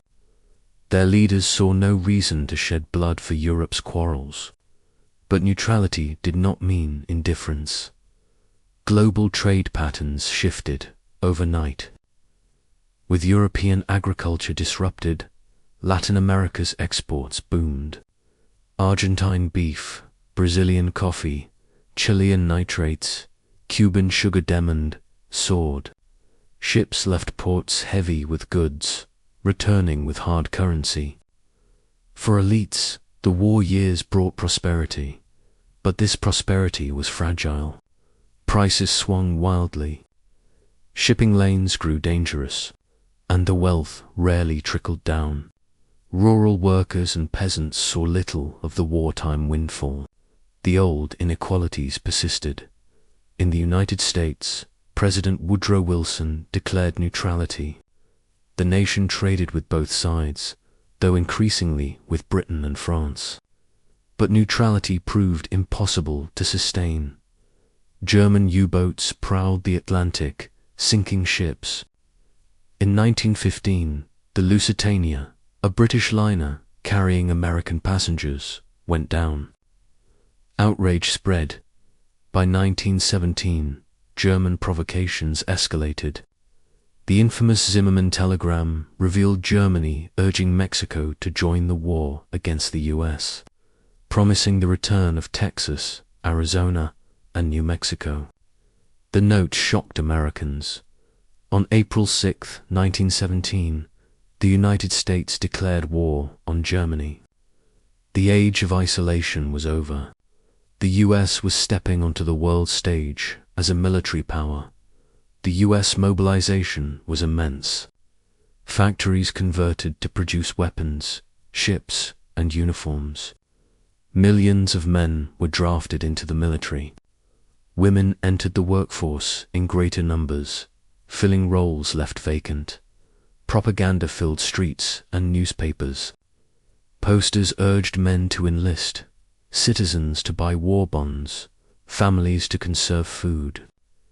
German Americans faced suspicion and harassment. In less than 2 years, more than 2 million US soldiers crossed the Atlantic. Doughboys, they were called.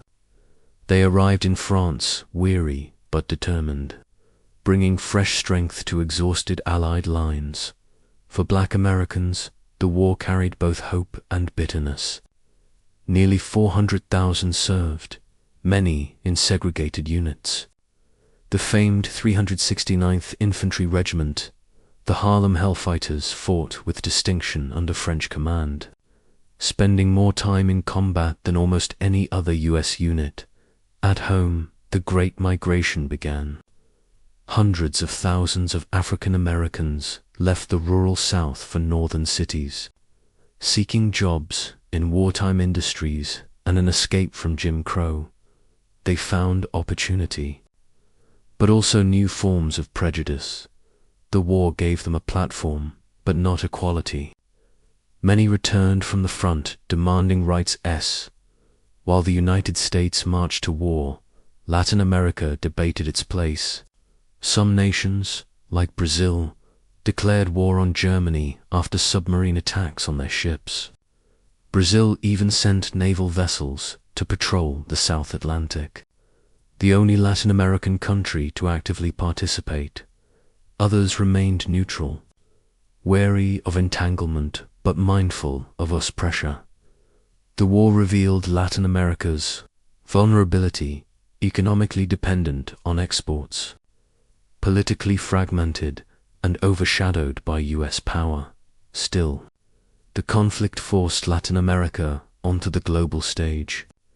Diplomats argued for recognition, trade ties deepened, and nationalists began demanding greater independence from both Europe and the United States. By 1918, Allied forces were near collapse. Then US troops poured in. At battles like Belleau Wood and the Musagon Offensive, American soldiers fought with ferocity. The influx of fresh men and resources tipped the balance. Germany, exhausted and blockaded, sued for peace. On November 11th, 1918, the guns fell silent. The Great War was over. For Europe, devastation. For the United States, triumph. It had entered late, but decisive. Its industries hummed, its armies victorious, its influence undeniable. In 1919, President Wilson traveled to Paris, advocating for a League of Nations to preserve peace. He envisioned the US leading a new world order, but at home, Congress rejected the League.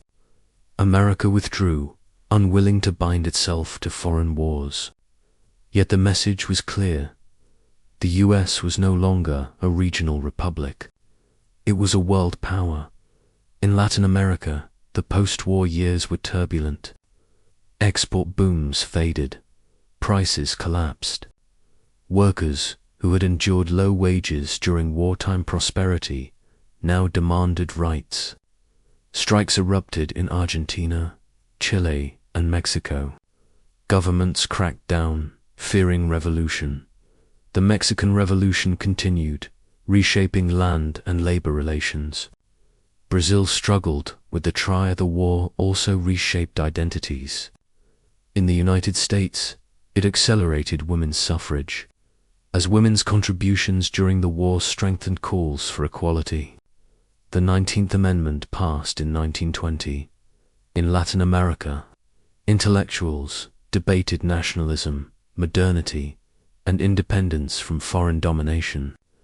Writers and artists reflected the pain of inequality and the hope of change. The Great War had been European, but its echoes were global. Between 1789 and 1918, the Americas had been utterly remade. Spanish colonial empires had vanished, replaced by fragile republics. Brazil had shifted from empire to republic. Mexico had survived foreign emperors and birthed revolution. The United States had grown from a thin strip of coastal states to a continental giant and, now, a global power. But unresolved contradictions remained. Slavery was gone, yet racism endured.